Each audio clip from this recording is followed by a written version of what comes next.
napakapalad nila. Kasi bakit? Sa dinami-dami na pwedeng mapili, si Jose at si Maria ang napili. Kaya kapatid, pag ikaw ay napili ng Diyos na gumanap sa isang gawain para sa kanyang kaluwalhatian, mapalad ka. Kasi bakit? Bahagi ka na ng kaharian ng Panginoong Diyos.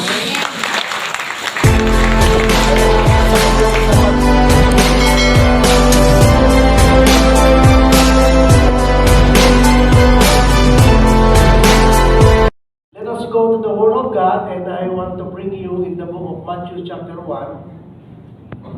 Then Joseph, being arose from the sleep, did as the angel of the Lord commanded him, and took him his wife.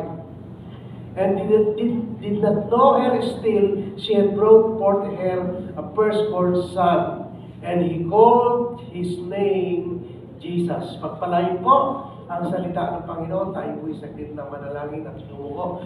Panginoon, kami po ay dumudulog sa iyong trono na iyong papapala.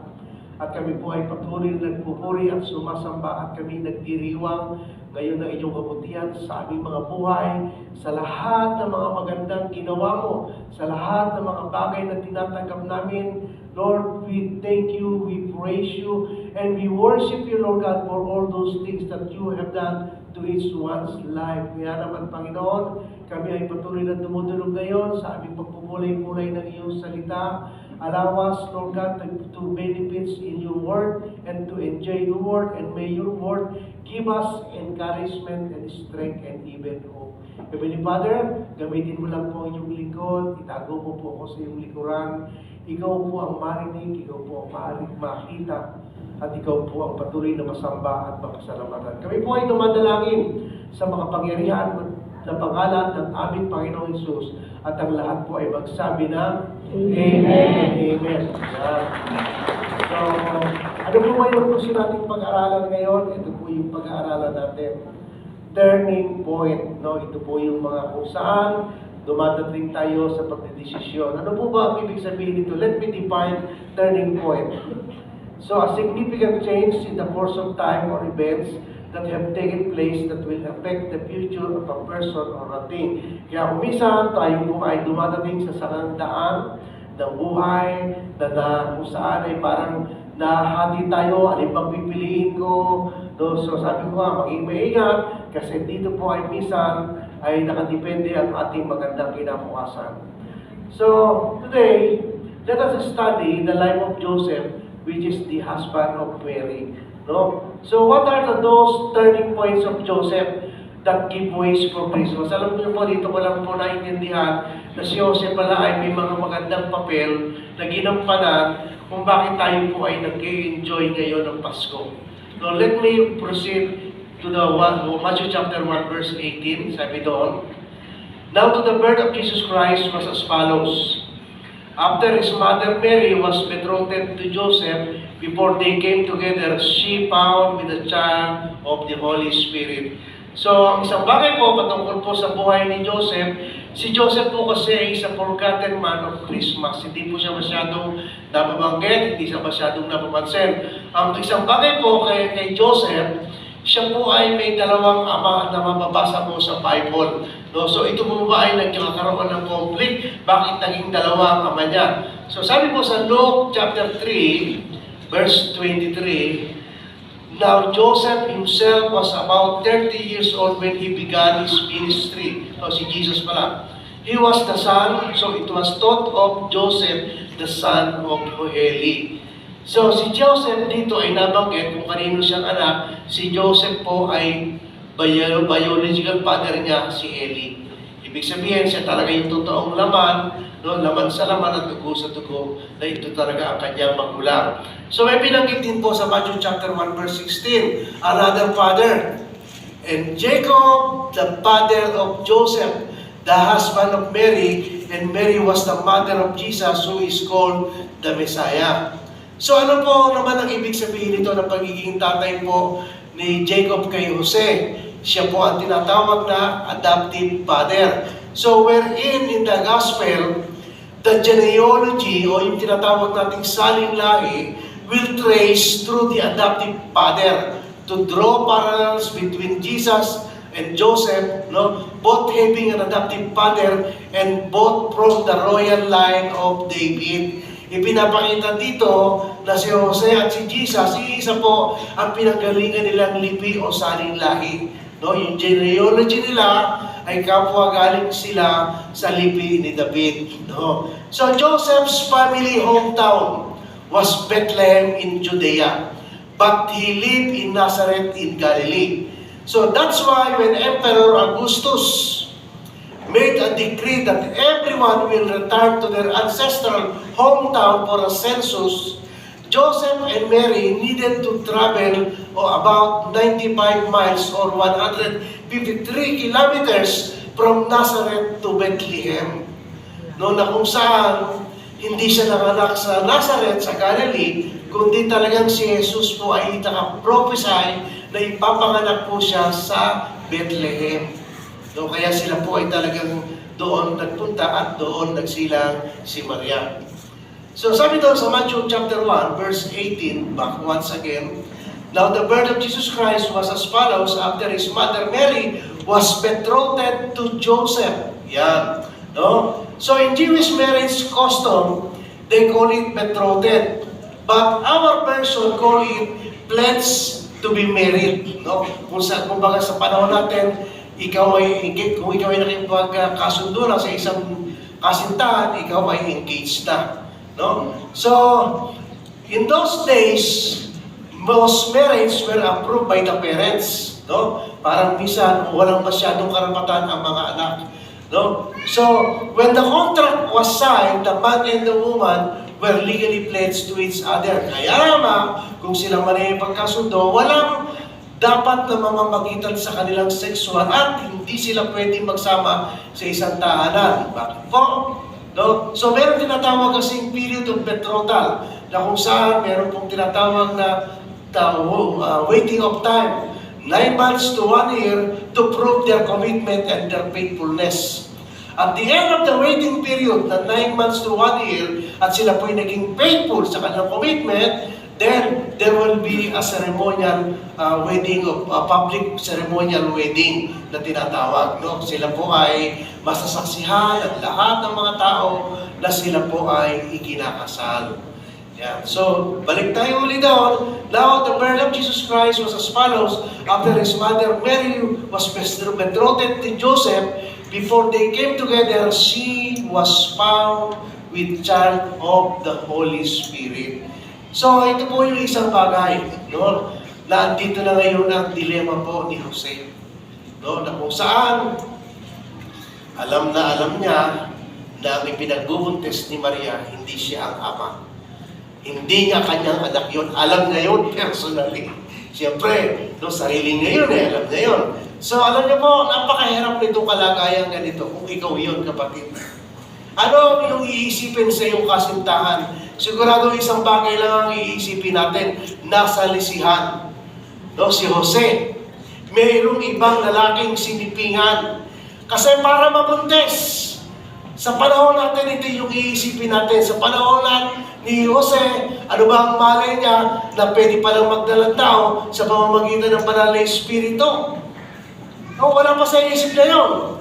Kaya sabi daw, no, siya sa verse 19, then Joseph, her husband, being a just man, not wanting to make her a public example, ayaw niyang ito ay mapahiya, ayaw niyang i-expose ang kahiyan, was minded to put her away secretly.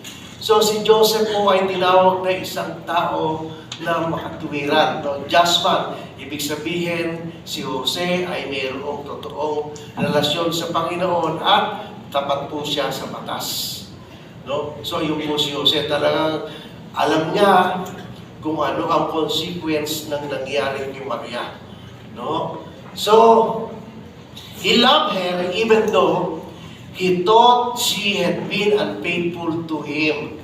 So, ang maganda po kay Jose, no, na na-appreciate at ma-appreciate natin, he showed compassion to Mary by planning to divorce her secretly, not publicly. No? So, here is the greatness of Joseph and why he is called righteous. No? He loved her even though he thought she had been unfaithful to him. No? Kaya napakaganda po ng pagkatao ni Joseph. No? Na dito ay makikita natin the first turning point na kanyang ginawa kung bakit po meron tayong magandang Pasko na pinagdiriwang. Sabi dito, His righteousness is tempered with mercy and grace. So it is entirely Joseph's decision that he chose to do it privately and thus spare Mary for the humiliation or tinatawag na public divorce. Ito po yung isang bagay na nasa isip niya na hindi niya gagawin na ipapahiya niya, no, ang kanyang kasintahan sa mga ganitong bagay. No? Kaya naandun po yung kanyang awa, naandun yung kanyang biyaya. So, minsan na lang niyo sa buhay natin, may mga pagkakataon na dumadating na meron kang karapatan. Pwede mong impose yung karapatan mo. No? Pero kung tayo ay dahil kasi mananampalataya na, minsan, hindi natin kailangan pairalin ang ating sariling karapatan, pero para maranasan ang pagmamahal ng Diyos, pairalin po natin yung biyaya at yung awa, no? Mercy and grace ay maranasan sa atin bilang tayo po ay mga anak ng Diyos. Kasi alam niyo po ako, minsan, meron po akong sitwasyon na ako po ay nag-drive papasok po sa amin, sa kanto namin. Biglang meron pong isang motor na biglang sumingit, no? Malayo pa, sumisignal na ako. Ewan ko ba, bakit dito ko paliko? Dito siya dumaan. So, nagkasabitan kami. So, biglang bumaba ako, bumaba yung driver, nag-usap kami. O, sabi ko, kasalanan mo. Opo, pasensya na. So, sabi ko, ganito na lang, dahil ikaw ay may kasalanan ginawa sa akin. No? Tingnan ko nga yung lisensya mo. Oh, sabi ko, may lisensya ka naman. Nakikita mo ba yung simbahang malaki dyan? Kasi po ako ay 300 kilometers lang ang bahay ko sa COG Maine. Kung nakikita mo yung simbahan dyan, punta ka doon, magsimba ka, alamin mo kung ano ang mensahe ng pastora, tapos balik ka sa akin, tapos bibigay ko sa iyo ang lisensya mo. Opportunity pala yun na para ang tao ay makakilala sa Panginoon. Kaya kung minsan, wag nating pairalin agad yung karapatan. Anyway, sabi ko, comprehensive naman yung insurance eh. Pwede mo siyang patawarin doon. No? So, then in those days, no, sa panahon po ni Joseph at ni Mary, meron po kasing dalawang klase ng divorce. No? Mayroong tinatawag na public divorce at private divorce. So, kung gagawin po ni Joseph ay publicly i-divorce siya, ito po ang consequence ni Maria, that would mean that the whole town could know about Mary's shame. Lalabas na maging kahiya-hiya si Maria. Ibibilag yung kanyang ginawa na kahihiyan. At ang private divorce, ito po yung isang bagay na kanyang ginawa by giving her the certificate of divorce in the presence of two witnesses. Yan. Kasi nagkasali. No? So ngayon, sa panahon natin, pagka tayo po ay magdi-divorce, pinapayagan, kasi ito po kaya itong batas na ito, na divorce, ay pinayagan lamang po ng Panginoon na ni Moses, no, law of Moses pa ito eh, dahil po sa katigasan ng ulo ng mga tao. Pero sa panahon natin, kung ikaw ngayon ay magpapile ng divorce because of annulment, mawawalang visa mo yung kasal, no? This doesn't mean na ikaw ay pwede na namang mag-asawa. No? So, ang isang bagay po, tungkol sa divorce, ito po kasi yun. Matthew 5:31 to 32. Furthermore, it has been said that whoever divorces his wife, let him give her a certificate of divorce.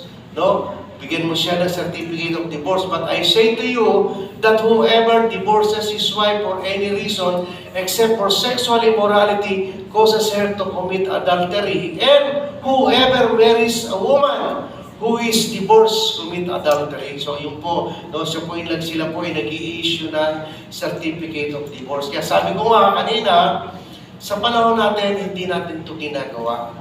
No, hindi tayo nag-i-issue ng certificate of divorce. Kasi sa atin pong marriage vow, kita-kita natin, no, for sickness and health, for richer and for poorer, till death do us part. Ibig sabihin, sa mag-asawa na magsasama, kung ano man ang mga mamagitan sa atin, pagsasamahan natin yon. Kaya alam niyo po, ang pag-aasawa, hindi po basta sa mga mag-aasawa po dyan. Huwag kayong padalos-dalos, no? Acquire information, educate yourself in regards lalo na sa relationship. Kaya sa church po, hindi tayo agad-agad nagkakasal ora mismo. Dadaan ka sa marriage counseling, we see to it na kami ay makatulong, maging pagpapala sa pagsasama upang ang dalawa, pag nagsama, alam nila kung paano sila makikitungo dahil wala naman pong relasyon o mag-asawa na hindi po nag-aaway. Amen po ba? Amen. Malinaw po yun kasi bakit? Ang bawat isa po ay galing sa dalawang daigdig. Ikaw ay galing sa ibang pamilya, siya ay galing sa isang pamilya, magsasama sa isang bubungan. So ano ngayon ang mangyayari? Ba hindi, sa amin ganito na namin ginagawa yan. Hindi, sa amin ganito. Yan. Pag nagsasama sila, in spite of those things, talaga may differences At ang differences, kinakailangan ma-enjoy ninyo. So ang mahirap, kaya hindi natin alam, pag tayo ay nagpakasal, we are more on after our own needs. Kaya malimit pagka nag-aaway, ang idinidepensa yung sarili niya, hindi mo idinidepensa ang iyong asawa. Tandaan niyo po, ang goal at objective ng pagpapakasal, kaya ka magpapakasal sa asawa mo, hindi sa iyong pangangailangan, kundi sa pangangailangan ng iyong asawa. Yung po ay vice versa. Her needs and his needs. Kaya hindi kayo mag-aaway. O inaaway ka, huwag na akong away, naalis muna ako bago ka magbuha dyan. O hindi kayo mag-aaway, naiintindihan mo. Hindi pwedeng sinigawan ka, sisigaw din. Mahirap yun. Talagang away po, matakot yun. No? Kaya yun po yung isang bagay. So ngayon, ito po yung sinasabi ko. Hindi lisensya dahil naghiwalay, pwede mag-asawa. Ito po yun. 1 Corinthians chapter 7, verse 10 to 11. Now to the married, I command, yet not I, but the Lord. Si Paul po nagsasalita dito. A wife is not to depart from her husband. Huwag ihiwalay ang asawang babae sa kanyang asawang lalaki. But even if she does depart, kung siya'y makikipaghiwalay, let her remain unmarried or be reconciled to her husband, and the husband is not to be divorced his wife. Kaya po, kung makikipaghiwalay ka, sabi dito, mananatili kang walang asawa hanggat buhay ang asawa mo. Kung hindi mo kaya na manatili na walang asawa, makipagkasundo ka na lang sa asawa mo. Yung po ang sabi ng Bible. Kaya alam ko po, may problema po yung mga karamihan na pag iniwanan ng asawa. Ang hirap, paano naman ako? Kapatid, meron akong remedyo dyan. Kung gusto mo makapag-asawa uli, kasi naandyan yung asawa mo, palakad-lakad lang No? Ito gawin mo, patayin mo siya. Biro lang po. Bakit ko po nasabi? Kailangan po kasi para makapag-asawa tayo, mabalo muna tayo. Pagka ikaw ay nabalo, libre ka na. Naalala ko po yung isang kapatiran na nag-funeral service ako, babae po. Sabi niya, Pastor, sabi po ng babaeng namatayan ng nabalo, bakit ka na ng pakiramdam ko? Parang ang saya-saya ko. Siguro, punong-puno na siya sa kanyang asawa, kaya nung mamatay, parang masaya siya. Dahil sabi niya, salamat, laya na ako. So, yun po yun no? Kaya, balik pa tayo kay Joseph. So at that moment, Joseph experienced tragic struggle kasi naglalaban po yung kanyang legal conscience dahil alam niya ang batas at ang isang bagay, mahal niya si Maria. So siya po ay nahihirapan dito, nag-aago yung kanyang konsensya, na alam niya kayong batas, kaya minsan napakahirap. Pag alam mo ang tama at hindi mo magawa, so merong naglalaban sa isip mo, na isang kasalanan kasi ang paggawa ng tama, hindi mo ginawa. No? Yung po ay sin of omission ang tawag doon. So Joseph needed assurance. Kailangan malaman niya ang isang bagay na tiyak siya para pakasalan niya kung ano yung mga bagay. Kasi kay Joseph, sa kanyang paningin, ang kalahati ng katotohanan, nabuntis siya. Kaya lang hindi niya alam kung sino ama.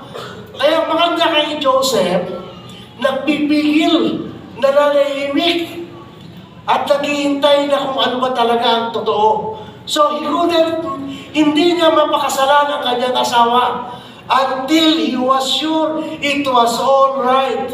He had to know the truth. Then, one night, kailangan niya malaman ang katotohanan. But while he thought about these things, behold, an angel of the Lord appeared to him in a dream. Nakipag-usap ang anghel sa kanya sa panaginip, saying, Joseph, son of David, do not be afraid to take Mary, your wife. So, for that which is conceived in her is of the Holy Spirit. So, yun po yung isang bagay patungkol po kay Maria. No, kaya, ito po yung finest hour ni Joseph eh. Kaya doon sa verse 24, sabi doon, when Joseph awoke, nang siya po ay magising, he did as the angel commanded and brought Mary home to be his wife. Pag sinabi natin brought Mary home to his wife, hindi mo maiuwi ang isang babae during those days kapag hindi mo muna pinakasalan. So meaning, pinakasalan niya agad si Mary. No? Kaya the second turning point of Joseph, his love covered her shame. By marrying her quickly, he broke all the Jewish custom. Kasi ang custom, there is a waiting period of 9 months to 1 year to prove their commitment and their faithfulness.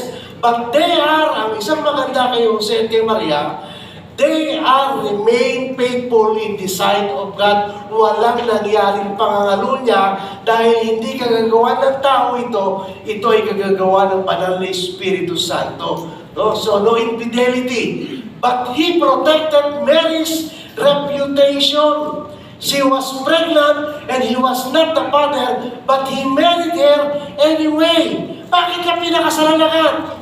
To let everyone assume that he was the biological father. O, napakaganda naman ang puso ng taong ito. Hindi niya anak, pero inari niyang anak. He gave the full responsibility being the father of the child para matakpan ang kahihiyan ni Maria na hindi iisipin ng tao na siya ay naging unfaithful o merong infidelity na nangyari, which is totoo naman. Wala namang unfaithfulness. No? This is through the Holy Spirit. So, ang isang bagay sa buhay niya, no, siya po ay talagang iningatan po ni Jose. Bagamat siya po ay talagang pigil na magdesisyon at hindi naging impulsive po sa desisyon niya. Kaya napakahalaga na kung saan iingatan natin, lalo na sa mga may asawa dito. So ito po, alam nyo, lagi ko itong nababanggit sa aking asawa. Sabi ko sa kanya, praise me in public but correct me in private. Ibig sabihin, covered your love, no? Takpan mo ako ng pagmamahal. Huwag mo akong ipapahiya. So, napakahalaga sa aming mga lalaki, ang love language namin number 1 is respect. Yun po ang napakahalaga. No? Na ay, asawa mo, baga, bago ka magdesisyon, sinasabi mo sa kanya, respeto po yun eh. No, minsan, i-appreciate natin, i-encourage natin. In public, huwag mo siyang i-review in public. No? Rebuke or correct him in private. Kasi bakit? Isang po yun, respeto sa ating asawa. Isang pong pagmamahal yun. Isang mataas na pagmamahal sa isang asawa ng ang asawang lalaki ay inirespeto ng asawang babae. Though yun po ay vice versa. Both kailangan atin pong igalang o irespeto. So when he knew Mary was pregnant through the power of the Holy Spirit, he was willing to take Mary as his wife. So Joseph loved to Mary tempered with grace and mercy. So yun po yung isang bagay na yun. No, napakahalaga na ito po ay makita sa atin na nandoon yung ating pagmamahal sa tao, bagamat minsan nagkasala, no? Kasi according to Jewish custom nga, kailangan mayroong waiting period, kasi ang isang bagay po kay Jose, kaya siya po ay nahihirapan. Alam na alam niya yung Deuteronomy chapter 22 verse 20 and 21, which is the law. No? If a woman was found to be pregnant during the betrothal, that could only mean she had been unfaithful to her husband, in which case the law commanded that she be stoned to death. Buti nga sa panahon natin, hindi na po ito ni-impose. Isipin mo namang ikaw ay batuhin hanggang sa mamatay. Kaya ang isang bagay doon, nagdadalang tao ka na, tapos babatuhin ka pa. No, talagang napakahirap po. No, kaya salamat sa Diyos, tayo po ay binigyan ng grace ng Panginoon. Actually, ang Panginoong Jesus, ganoon din po eh. Tayo ay naging makasalanan, dapat tayo ang parusahan, pero siya po ang nag-cover ng ating shame. Kinuha niya ang kasalanan natin. Sabi po sa 2 Corinthians 5:21, for He made Him who knew no sin to be sin for us, that we might become the righteousness of God in Him. No, actually, Jesus became the sin offering. Hindi niya po binayaran ang ating kasalanan. Pagka kasi bayad, pwede kang magbigay ng walang pagmamahal. Pero pagka ito ay love and offering of love, ito po ay punong-puno ng pagmamahal. Kaya ang ginawa ng Panginoon sa atin, dahil tayo ay hindi kaibig-ibig, dahil sa pag-ibig niya, tayo po ay naligtas. Sabi nga niya sa John 3:16, for God so loved the world that He gave His only begotten Son. Ang pag-ibig ng Diyos ang nag-udyok sa atin upang tayo po ay maligtas. Kaya salamat sa biyaya ng Panginoon. No? So sa Matthew 1:25, but sabi doon, He did not have sexual relations with her until her son was born, and Joseph named him Jesus. So the third turning point of Joseph, kung bakit po tayo ngayon ay may masayang Pasko, no? Si Jose paved the way for the glory of God. Nagbigay daan, no, sa kaluwalhatian ng Diyos, na kumbaga yung dapat pong mahayag na tunay na kaluwalhatian ng Diyos, binigyan niya po yun ng daan. Hindi niya po kinuha ang personal niyang pangangailangan. Siya po ay nagparaya, siya po ay naghintay. Kasi bakit po? Kapag si Mary, habang nagdadalang tao ay nagpagtalik, meron pong tinatawag na simple nature na may inherit si Jesus. Kaya hindi po pinayagan na mayroong pagtatalik hanggat hindi na ipapanganak ang sanggol na si Jesus. Kailangan wala siyang bahid kasalanan. So dito ko po naiintindihan yung salitang Immaculate Conception. Actually, katatapos lang nito yung piyesta sa amin sa Dasma kahapon. Noong isang araw. Ano po ba ibig sabihin ng Immaculate Conception? Si Mary daw, hanggang sa pumanaw, ay nanatiling birhen. Ito po ang katotohanan. But he did not have sexual relations with her. Kay Maria, hindi po nakipagtalik hanggat hindi na ipapanganak si Jesus. Kaya yung pong Immaculate Conception, dito ko naiintindihan na ay mali pala yun. No? Kaya ito po ang totoo. So Joseph, no, give way for the glory of God para mangyari ang mga sitwasyon sa ating buhay. Alam niyo po ang inyong lingkod, nang ako po ay bago magpastor, I paved the way for the calling of the Lord. During those days, bago po ako tawagin ng Panginoon, ako po ay isang negosyante at meron po kaming hardware at yung po ay 15 years ko po na minanage yung hardware at isa po yun sa pinakamalaki at malakas na hardware noong araw doon sa Dasma. Doon po yun mismo sa bayan. So nung ako po ay tinawag ng Panginoon, minsan may mga bagay igigibuhay mo. Hindi pwedeng pagsabayan eh. So those days, ako po ay sa Dasma, si Eugene Payne, ako po ang Bible Study Ministry Head. Doon, nagagala ko po ang Imos, sila, Carmona, hanggang Gentry, lahat po yan.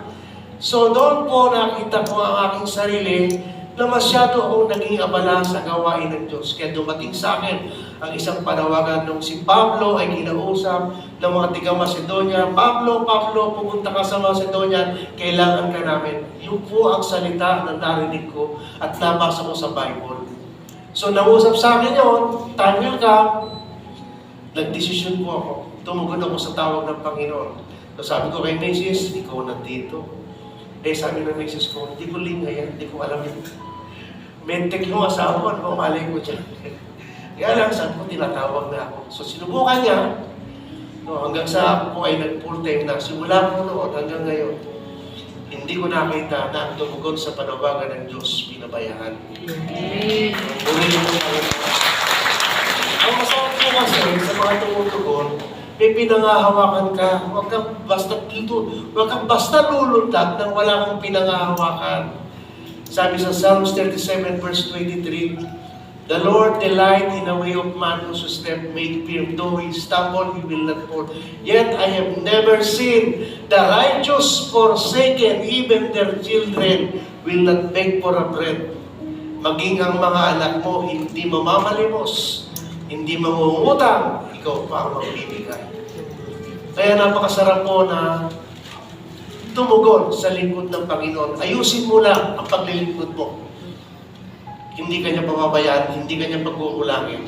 So, ang isang bagay po tungkol kay Joseph, no? Being patient si Joseph. No, while God is remaining waiting for him, naghihintay ang Panginoon na magdesisyon sa kanya at dumating nga yung pagkakataon na ang Panginoon ay nakipag-usap sa isang anghel at si Joseph ay nagdesisyon na kinuwanan niya si Maria at kanyang pinakasalan. So, anong ibig ko sabihin? How Joseph paved the way for the glory of God, for God's plan. No, Joseph trusting when he could have doubted. No, nagtitiwala siya kahit pwede niyang pagdudahan. Sa totoo lang, talaga namang magdududa ka eh. Sino bang mag-aakala na iyon ay akda ng banal na Espiritu Santo? Ang iisipin mo, tao ang gumawa at nakabuntis kay Maria. So he was tough when he could have been weak. No? Siya po ay naging matapang, o yung tinatawag natin sa English, naging bold kahit pwedeng maging mahina. Parang tayo mga tatay, parang hindi pwedeng manghina kasi bakit? Tayo po ang pundasyon ng pamilya natin. Sa atin sila tumitingin.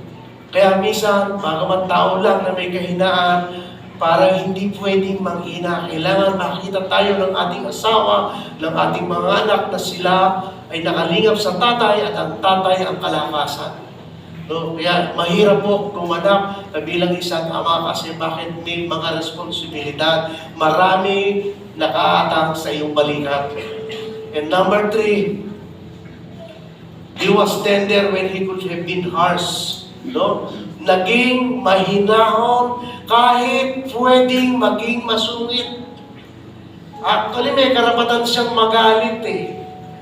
Pero siya po, dahil ang kanyang pinangahawakan at ang nakikita, kalahati pa lamang ng katotohanan, hindi siya nagpadalos-dalos. Joseph did not become impulsive in his decision. Naghintay.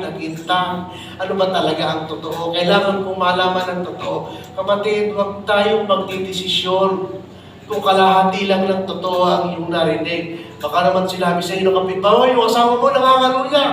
Pagdating ng asawa mo, binuhat mo agad, binalibag mo. Tanungin mo muna kung totoo sa asawa mo ang lahat ng nangyari. Baka naman kamukha lang niya yung nakita. Mamaya napatay mo tuloy yung asawa mo, sisi ka. No? And then, he was thoughtful when he could have been hastily. Pinag-iisipan mo ng mabuti kung kahit pwedeng magmadali. Hindi siya naging impulsive eh. Talaga nung naghintay siya ng, ano ba yung kalahating katotohanan? Hanggang marinig niya yung anghel. No, hanggang sa malaman niya, ay, yun pala. Ginamit siyang isang sisidlan para maisilang ang tagapagtanggol at ang ating tagapagligtas, ang Panginoong Jesucristo. So, ibig sabihin, they are a blessed people.